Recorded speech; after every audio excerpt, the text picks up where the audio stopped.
Tonight, we revisit a case that became part of British memory.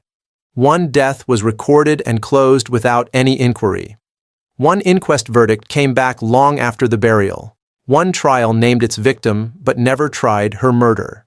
The case of Anne Palmer, née Brooks, begins in Rugeley, Staffordshire, in the years right after 1847. Rugeley was a market town of medium size in the English Midlands, in the county of Staffordshire, about 15 miles east of Stafford itself. The town stood along the Trent and Mersey Canal, which linked it to the business networks of central England, and by the mid-1850s it was also served by the railway lines that had changed travel and trade across the industrial Midlands.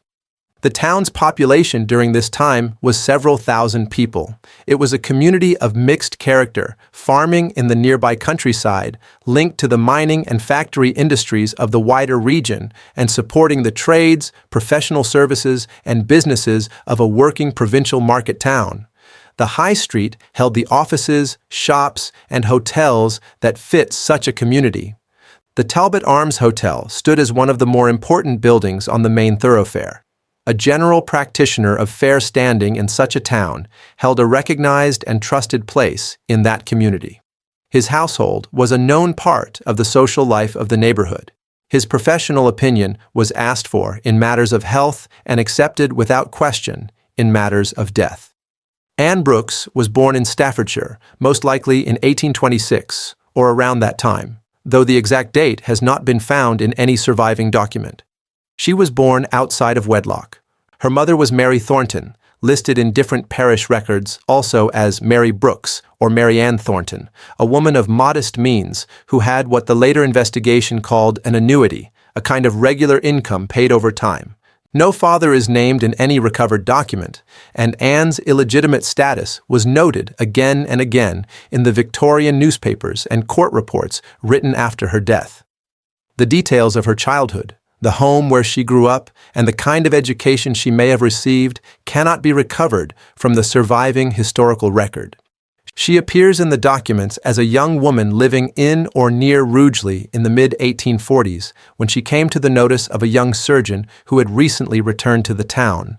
William Palmer was born in Rugeley on the 6th of August, 1824, the son of Joseph Palmer, a timber merchant of local standing whose estate was said to be worth about £70,000 at the time of his death, which happened when William was about 12 years old.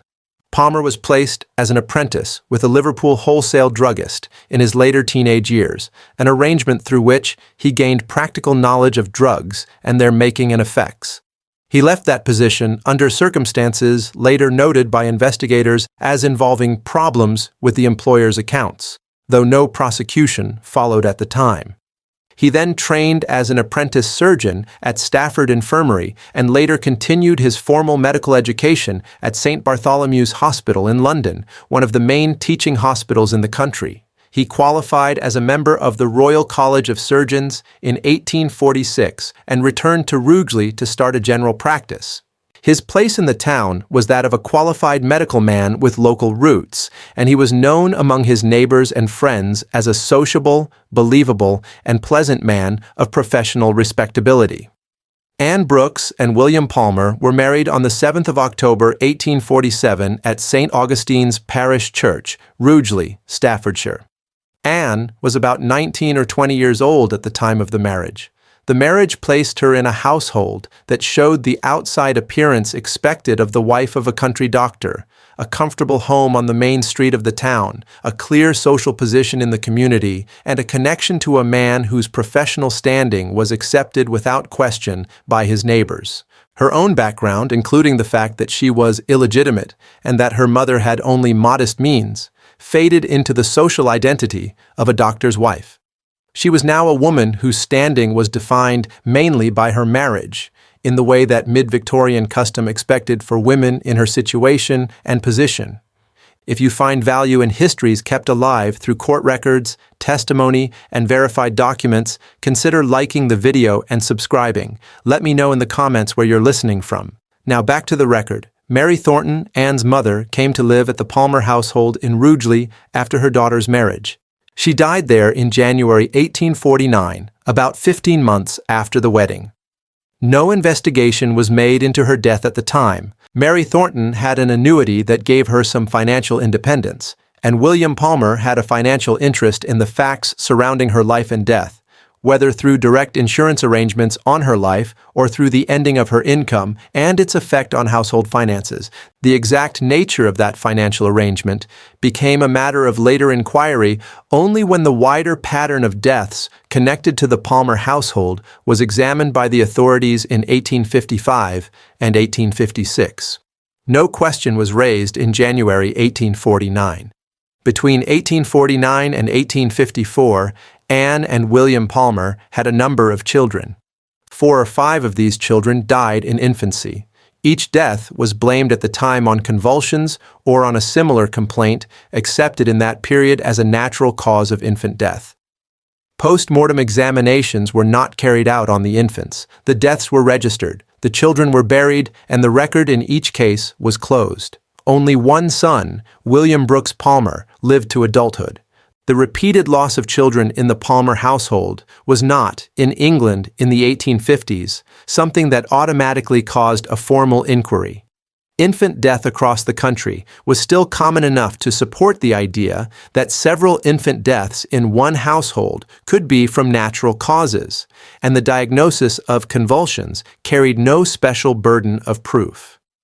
What would later be established when the pattern was looked at again in 1855 and 1856 is that the clinical signs of these deaths matched the giving of poisonous substances. No formal ruling was made about any one infant's death, and none was ever requested. The financial condition of the Palmer household in the early 1850s was very different from the outward appearance it showed to the world. Palmer's involvement in horse racing had been steady and expensive. He owned racehorses, attended meetings across the Midlands and the north of England, and placed bets and sums that by the early 1850s had grown into debts estimated at tens of thousands of pounds. He had raised money by forging his mother's name on bills of exchange, using her financial standing without her consent or knowledge. He had borrowed from moneylenders and from associates on terms that the income of a country medical practice could not support. He had, in short, built a front of professional respectability over a financial position that was in sharp and growing crisis. The truth of his debt was not visible to people outside his closest affairs, and the household in Rugeley still appeared to be a comfortable professional establishment. It was in this setting that William Palmer took out life insurance policies on the life of his wife Anne in 1853 and 1854. The total value of the policies is consistently recorded in the documents that came from the later proceedings as about £13,000, spread across several different insurance companies. This figure was many times greater than the yearly income of a country general practitioner. The policies had been arranged over a fairly short time in the months before Anne's death. The regulation of life insurance in England during this period was limited, and insuring a spouse's life was not an arrangement that the insurance companies treated as automatically suspicious when the policies were issued. They were in place by the time Anne became ill in the autumn of 1854. Anne Palmer was described in the accounts that came out during the later proceedings as having been in reasonable health before the events of September 1854. She was about 27 years old. She had given birth to several children, had suffered the loss of most of them, and continued to manage the household and care for the surviving son in the daily life of a professional man's wife in a provincial market town. No document survives in which Anne described her own health or her own situation. Her daily life, her private experience of the household where she lived, and whatever knowledge or suspicion she may or may not have had about her husband's affairs cannot be recovered from the surviving material. Her place in the historical record in the period before September 1854 exists almost entirely through her relation to her husband and through the evidence produced after her death. In September 1854, Anne Palmer became seriously ill. The onset was fast. She suffered severe stomach symptoms, including repeated vomiting and pain in the abdomen, and her physical condition worsened over several days. William Palmer attended her as her doctor. No independent medical practitioner is recorded as having been called or asked to give a second opinion on her condition. Her husband held at the same time the role of spouse and treating doctor, and the handling of her illness went on without any outside medical oversight at all. Anne Palmer died on the 29th of September, 1854, at the Palmer household in Rugeley, Staffordshire. She was about 27 years old. The cause of death was recorded as English cholera, also described at the time as gastric fever. Cholera had struck English towns again and again during the earlier decade, causing deaths that came with severe stomach distress, and the diagnosis could be applied to the pattern of her symptoms with enough believability to satisfy the needs of the death certificate.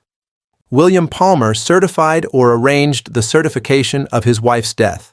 No post-mortem examination was carried out. Anne Palmer's body was buried in the churchyard. William Palmer later made claims to the insurance companies that held the policies on his wife's life. The companies paid. No objection was raised, and no authority began an inquiry into the circumstances of the death.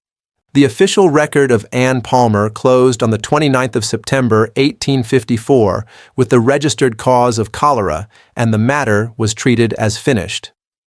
The Palmer household had now recorded, within about 6 years, the deaths of Anne's mother, most of Anne's children, and Anne herself. None had led to a criminal investigation. None had led to a post-mortem examination.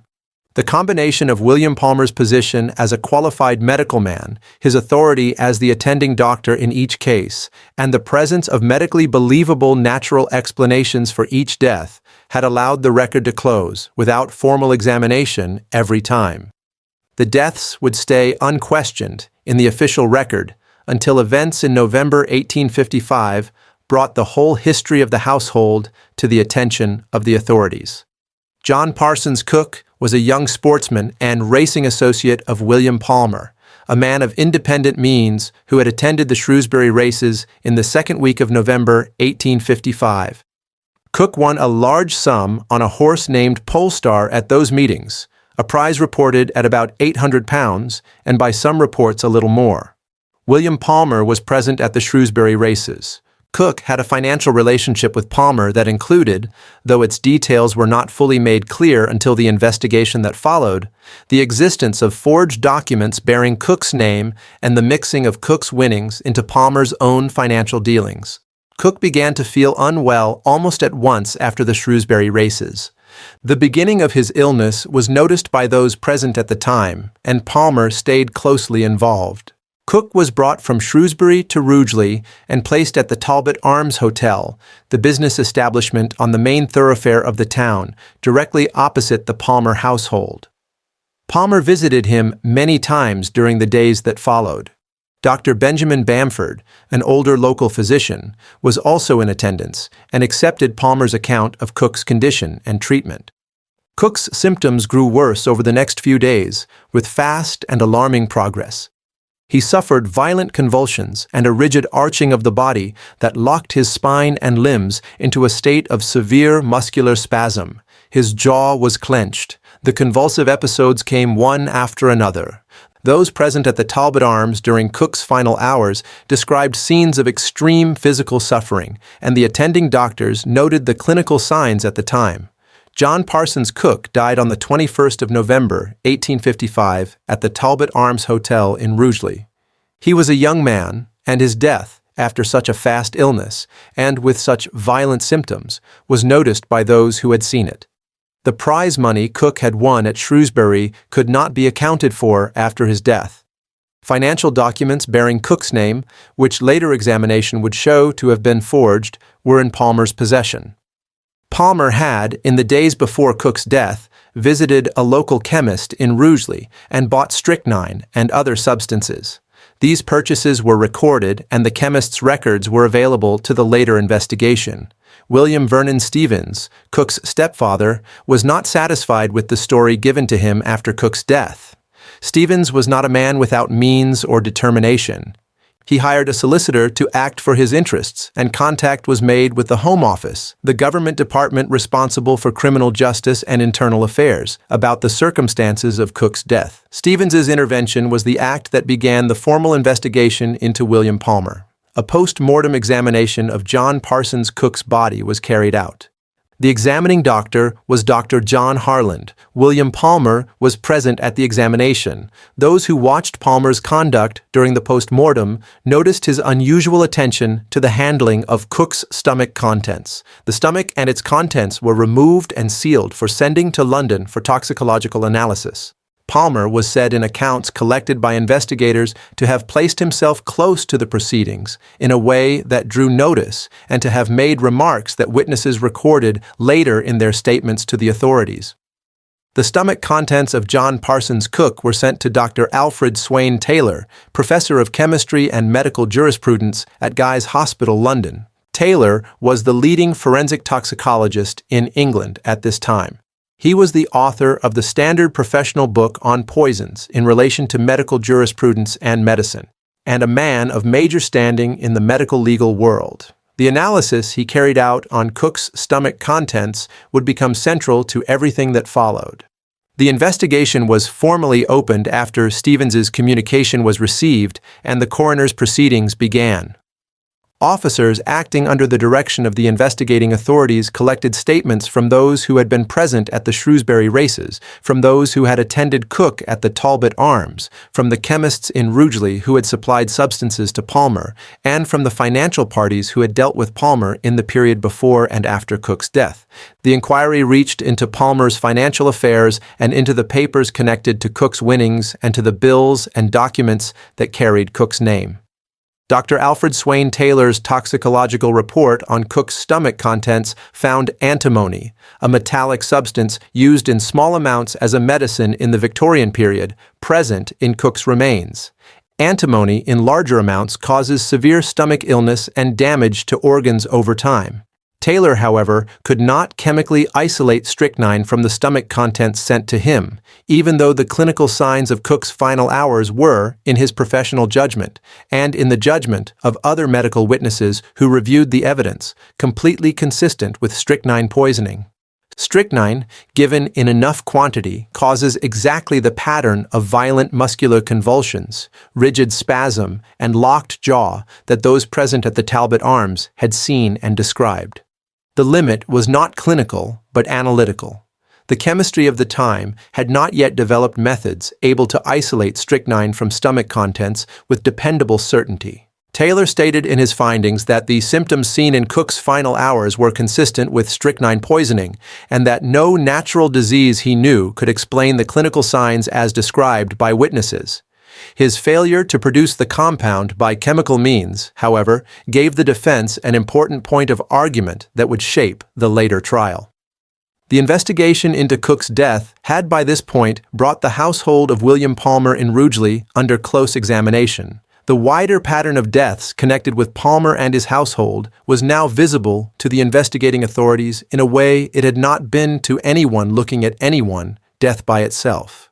The deaths of Anne Palmer, of Mary Thornton, of the Palmer infants, and of Cook were now considered together, and the picture that came from that comparison was one that demanded further inquiry. Permission was obtained for the exhumation of Anne Palmer's body. The exhumation was carried out in December 1855, more than a year after Anne's death. Her remains were taken from the churchyard and sent for examination. The toxicological analysis of Anne Palmer's exhumed remains found antimony present in significant amounts. Antimony is a substance that settles in bone and soft tissue and remains after death in a way that makes it possible to detect long after burial, a property that set it apart from other poisons more commonly linked to the period, and that made the finding possible even after so much time had passed. The presence of antimony in Anne Palmer's remains was established by toxicological analysis to the satisfaction of the examining authorities. The finding gave the basis for formal proceedings about Anne's death. A coroner's inquest was held at Rugeley, Staffordshire, after the results of the exhumation and toxicological analysis.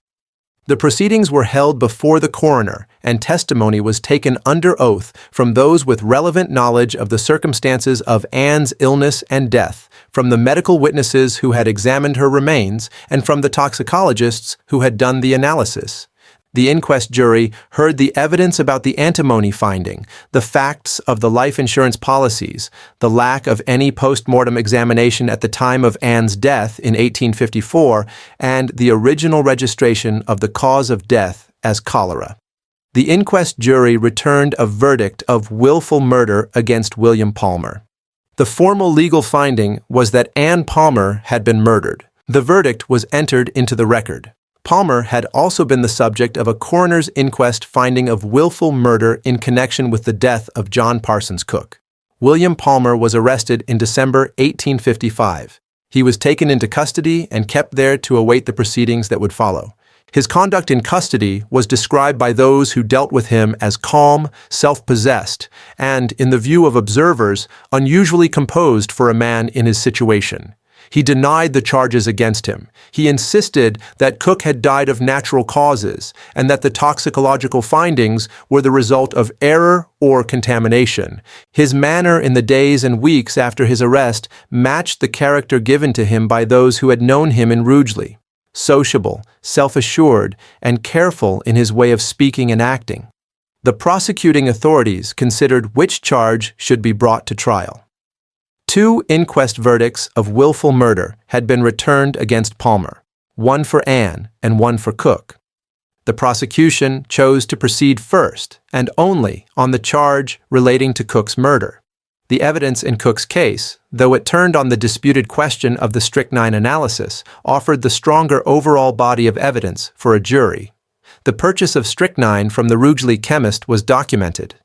The clinical evidence of strychnine poisoning, though not confirmed by chemical isolation, was supported by several medical witnesses.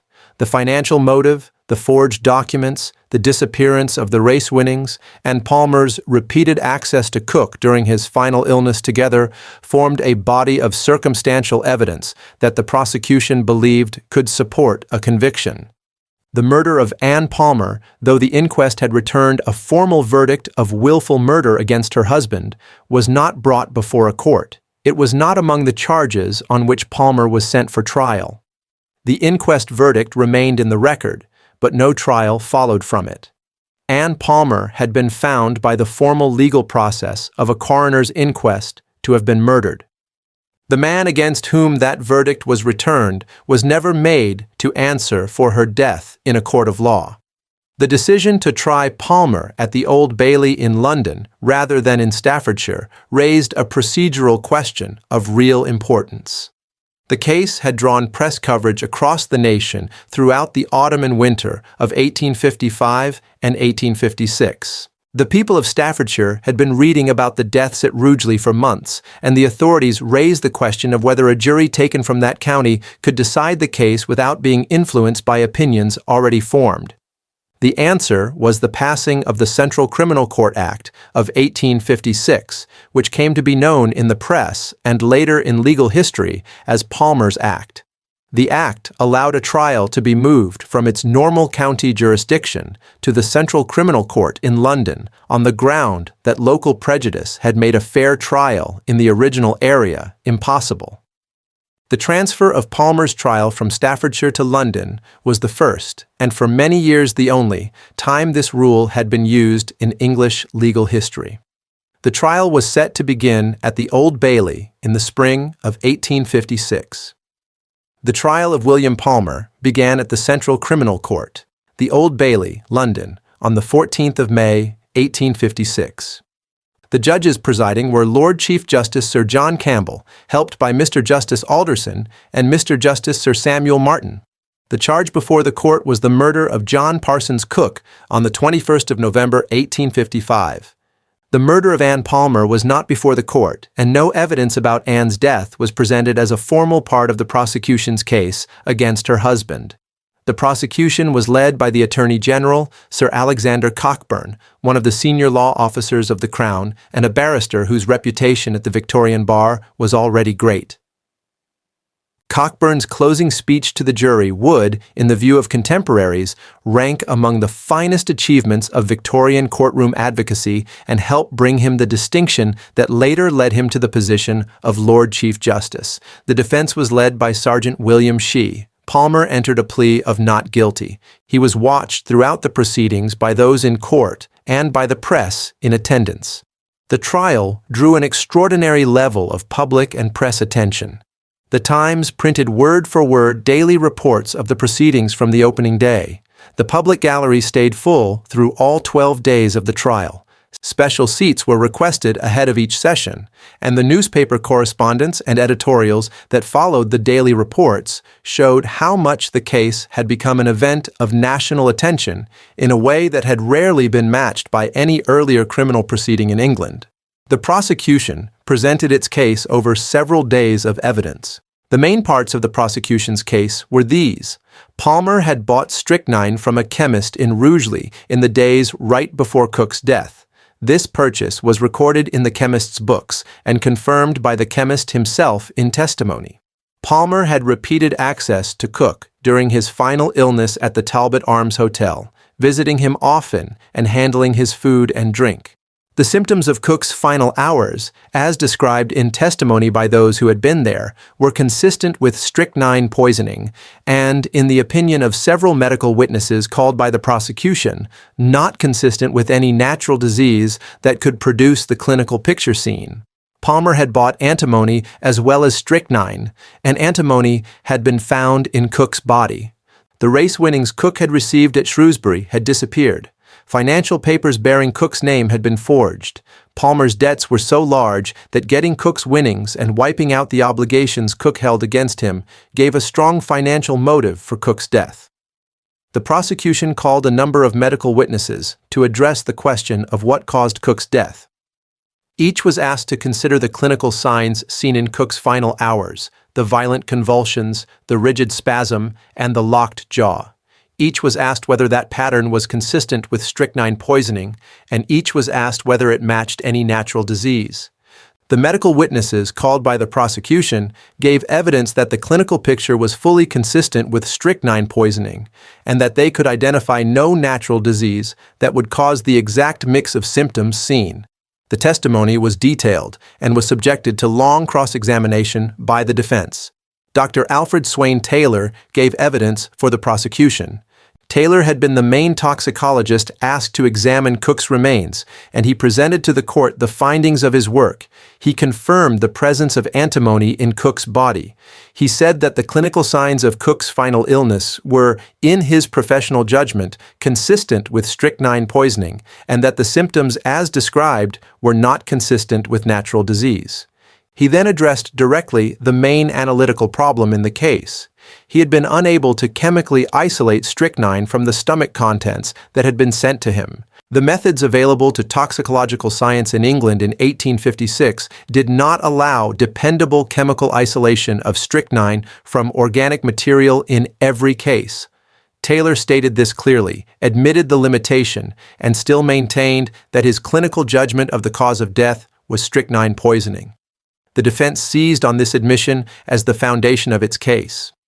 Sergeant Shee argued to the jury that no man could be convicted of poisoning by a specific substance when the leading toxicologist in England had examined the dead man's stomach and could not find that substance in it. The defense argued that Cook had died of a natural disease, possibly tetanus, which can produce convulsions and muscular rigidity in some cases. The defense called its own medical witnesses, who gave evidence that natural disease could not be ruled out as the cause of death. The lack of chemical proof, the defense argued, was not a weakness in the testing method, but a sign that the substance said to have been used had not actually been there.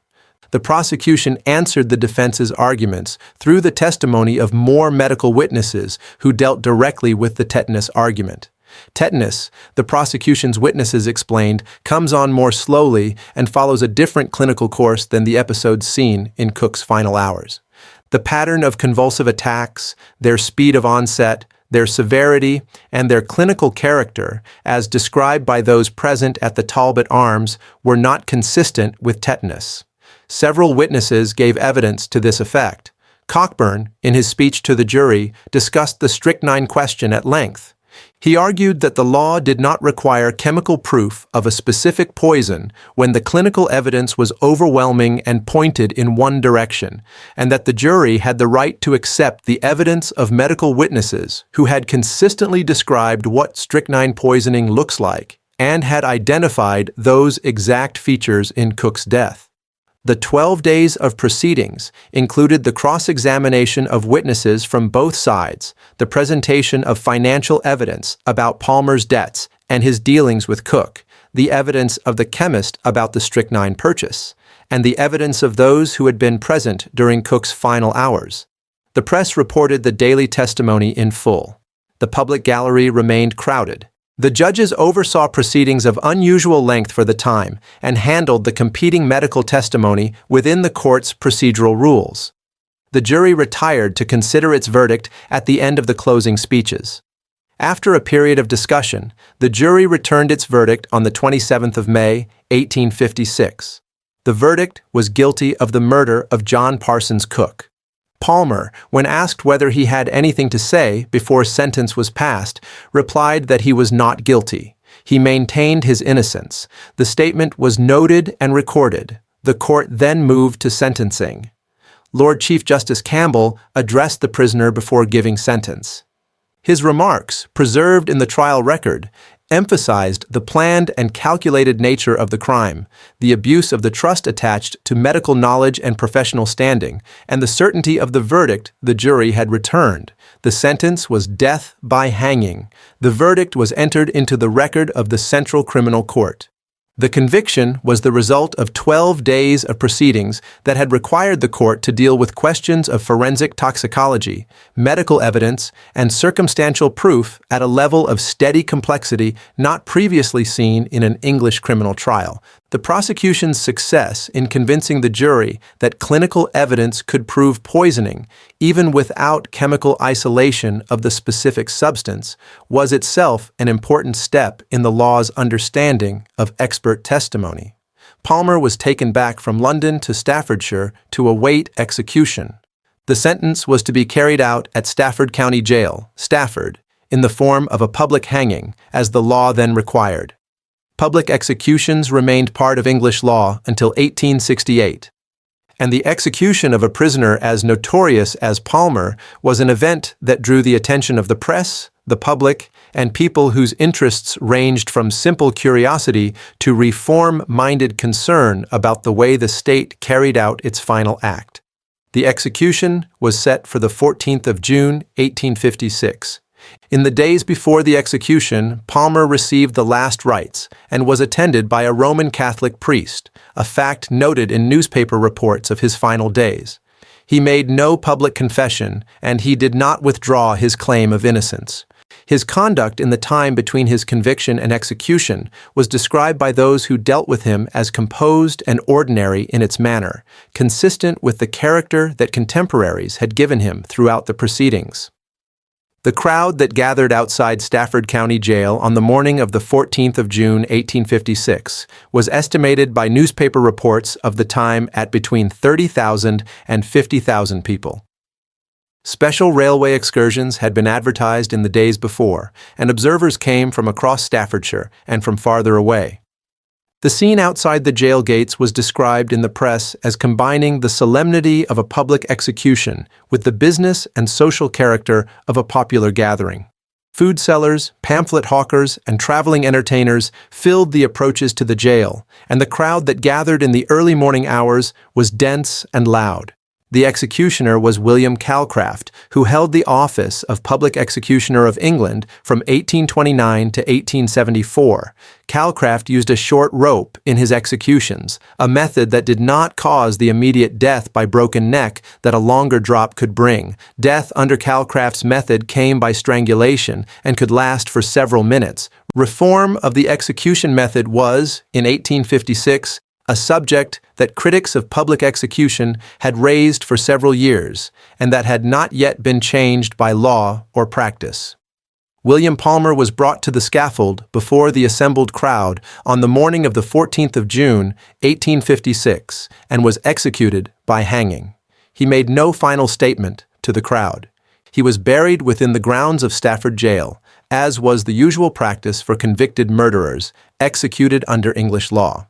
Among those who attended the execution was Charles Dickens. Dickens had earlier attended the public execution of the Mannings in 1849 and had formed a firm opposition to public execution because of its effect on the crowd and the degraded nature of the spectacle it created. He attended Palmer's execution and soon after published a letter in the Times describing what he had seen outside the jail gates and arguing, in terms matching his earlier published views, for the end of public execution as a legal practice. Dickens's published response to the Palmer execution became part of the wider public record of that event, and his advocacy on the question of public execution added to the movement that ended in the Capital Punishment Amendment Act of 1868, which ended public executions in England and Wales. The verdict had been entered. The sentence had been carried out on the 14th of June, 1856. The inquest into Anne Palmer's death had returned a verdict of willful murder against William Palmer, and that verdict still stood in the record. No trial had been held for Anne's murder. No prosecution had been brought for it. The inquest had said murder, and the court had said nothing about the matter. William Palmer had been convicted and executed for the murder of John Parsons' cook, and the record of what had been done to Anne Palmer in September 1854 remained where it had always been, in the inquest papers, in the toxicology reports, and in the coroner's finding that had led nowhere. The national press had followed the proceedings at the Old Bailey through 12 days of word-for-word coverage, and the verdict returned on the 27th of May, 1856, was met with a response equal to the attention the case had drawn. The Times had printed daily reports throughout the trial, laying out the testimony of each witness in enough detail that readers across England were, by the end of the proceedings, familiar with the names of the medical witnesses, the disputed chemistry of strychnine, and the financial history of the prisoner. Regional newspapers, including the Staffordshire Advertiser, had given steady coverage of the case from the death of John Parsons' cook in November 1855 through the arrest, committal, and trial. The Illustrated London News and the Penny Press produced illustrated summaries and sensational accounts aimed at the widest possible readership.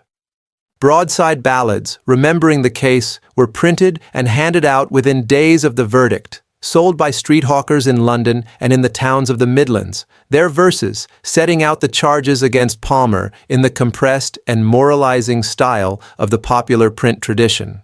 The public hunger for material connected to the case was great. Pamphlets summarizing the trial were published and sold in editions of important size. Illustrated accounts of Cook's death and of the Old Bailey proceedings were made for readers who had followed the case in the newspapers and wanted a collected narrative. The popular print market that surrounded major criminal trials in mid-Victorian England was large and well supplied, and the Palmer case gave it material of unusual richness: a doctor, a poisoner, a series of deaths stretching over years, a forensic controversy, and a 12-day trial covered with unmatched completeness by the national press. The execution on the 14th of June drew its crowd and its press attention in equal measure. Newspaper reports of that morning described the gathering outside Stafford Jail in language that caught both the size of the crowd and the nature of the scene. The crowd was estimated at between 30,000 and 50,000 people. Those who had traveled by special railway excursions from Birmingham, Wolverhampton, and the towns of the Midlands arrived in Stafford in the early hours and took their places as daylight came. The scene was described by reporters as combining the solemnity of a public execution with the business activity that such gatherings drew. Sellers of food and drink, vendors of printed accounts of the case, and hawkers of commemorative material moved through the crowd in the hours before the execution.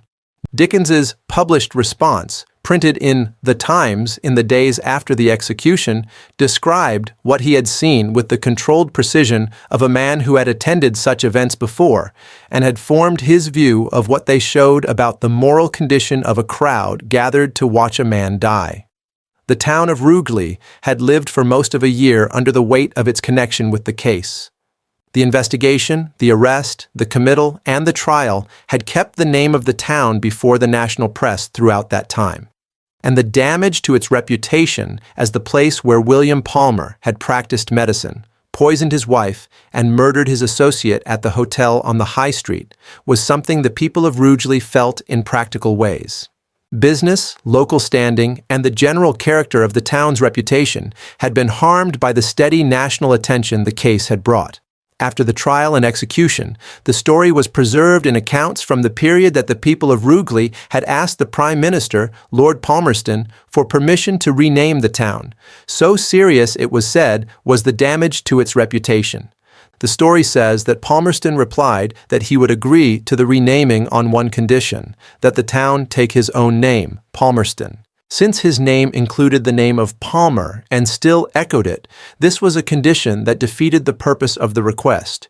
Whether that exchange happened in exactly these words, or in what form any communication between the petitioners and the Prime Minister took place, the main documentary proof for the story has not been established in the sources now available.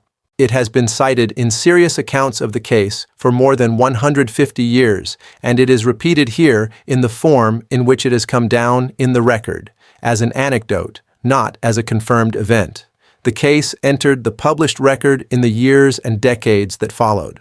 The volume devoted to the Palmer trial in the notable British Trials series, edited by Eric R. Watson and published by Hodge and Company in 1912, remains the standard scholarly reference for the case and contains the full trial transcript together with documentary material covering the inquest proceedings, the toxicological reports, and the surrounding circumstances. The series was meant to give the legal profession and interested readers authoritative accounts of the major criminal trials of the English courts, and the Palmer case was among the first and most important volumes produced. The transcript it preserved is the main source from which later historical and forensic accounts of the case have been drawn, and it remains in print in facsimile edition. The case drew the attention of writers working in the tradition of Victorian and Edwardian crime biography. Robert Graves, whose work in this period included both fiction and historical nonfiction, produced a treatment of the Palmer case that helped give general readers access to the material in the 20th century. The case was also the subject of a television dramatization, the exact details of which have been noted in secondary writing as an important adaptation in the case's 20th century cultural life. In the century after the execution, the Palmer case stood as one of the small number of Victorian murders that had never left either the popular imagination or the scholarly record. The case stayed alive in cultural memory because of several intersecting features. It was a case of repeated, suspected murder stretching over years and involving a professional man in a trusted position. It was a case in which the victim most personally tied to the perpetrator, his wife, was never the subject of a trial. It was a case in which the leading forensic toxicologist in England had been unable to produce chemical proof of the specific poison claimed, and in which a jury had still returned a conviction. These features gave the case a quality of unresolved complexity that kept both scholars and the public interested across generations. It was not a case that could be reduced to a simple summary. Its questions, including the central question of why Anne Palmer's murder was never tried, remained in the record beside its answers. The legal legacy of the case was real and lasting. The Central Criminal Court Act of 1856, known in legal and popular reference as Palmer's Act, established in English law the principle that a trial could be moved from its normal county jurisdiction to the Central Criminal Court in London when the conditions for a fair local trial could not be guaranteed. The Act was used on the ground that the saturation of public opinion in Staffordshire by press coverage of the Palmer investigation had made the choice of an impartial jury in that county impossible. It was the first time any such transfer had taken place in English legal history, and the principle it established was included in later laws governing change of venue in criminal cases.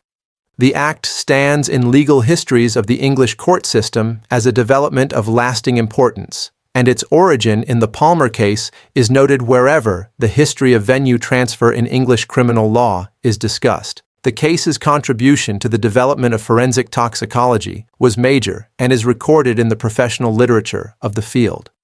Dr. Alfred Swaine Taylor's failure to chemically isolate strychnine from Cook's stomach contents had placed the prosecution in the position of relying on clinical evidence to prove a fact that analytical chemistry could not confirm. The solving of that difficulty, through the jury's acceptance of medical testimony describing the clinical signs of strychnine poisoning, was itself a development in the law's relationship to expert scientific evidence. Taylor published revised and expanded editions of his standard professional work on poisons in relation to medical jurisprudence in the years after the trial. And those revisions included the lessons of the strychnine controversy as a matter of professional and analytical importance. The alkaloid detection methods available to English toxicologists improved in the decades after 1856, partly in response to the limits exposed by the Palmer case. And the case is cited in histories of forensic toxicology as a landmark moment in the development of standards for expert testimony. The case also brought to public and institutional attention the connection between the spread of life insurance as a financial tool and the creation of conditions in which murder for insurance money was possible.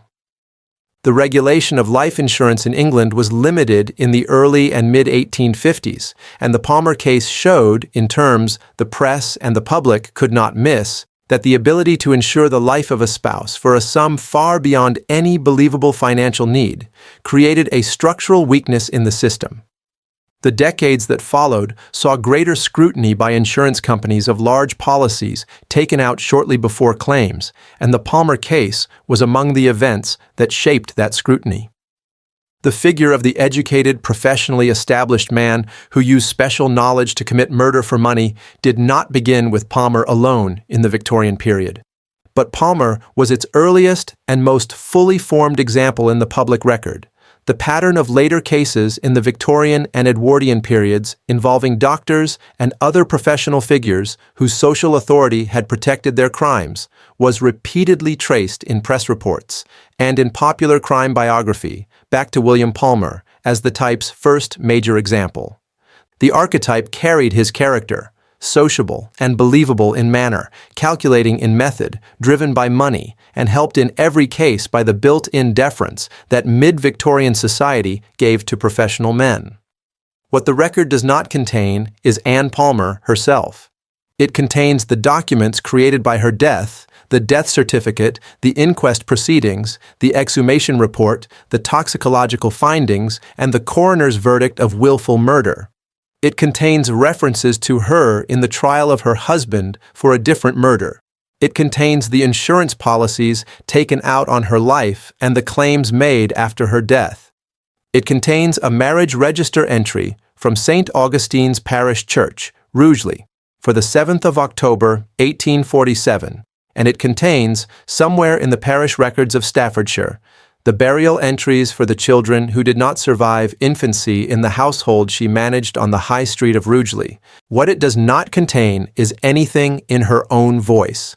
No letter, no record of a statement, no testimony given in any proceeding. She did not appear before the coroner's jury that named her murder because she had been dead for more than a year before that jury sat. She did not appear at the Old Bailey because the Old Bailey was not concerned with her. The investigation that established her murder had begun because another person, a man, had died in November 1855 in a hotel across the street from the house where she had lived and died. Her grave was opened because the investigation required it. The antimony in her bones established what had been done to her. The inquest jury returned its verdict, and then the formal record of her murder stopped. The inquest had returned a verdict of willful murder. No prosecution followed from that verdict. The man against whom it was returned was tried and convicted for another death, then executed and buried within the walls of Stafford Jail. The verdict of the inquest into Anne Palmer's death stayed in the record exactly as it had been entered, and the case to which it belonged was not a case ever opened in a court. The case of Anne Palmer closes the record examined here. The verdict was entered. The case passed into culture.